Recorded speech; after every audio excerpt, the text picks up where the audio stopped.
If you're watching this video, like and subscribe down in the corner to Just the Chords for access to our whole chords library and lots of fun song tutorials.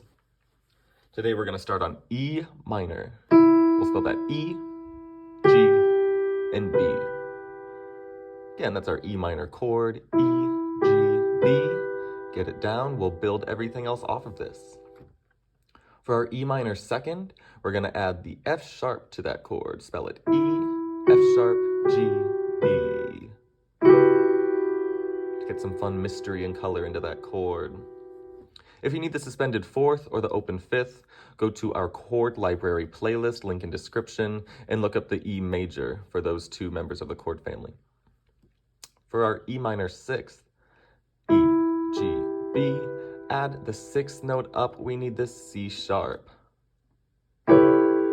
For a 4-note chord on E minor 6, E, G, B, C sharp. Lovely. And lastly, for an E minor 7, we're going to spell that E, G, B, and D. D is the 7th note up from E. 1, 2, 3, 4, 5, 6, 7. So on all white keys, give me an E, G, B, D for E minor 7. That's the E minor chord family. Play on.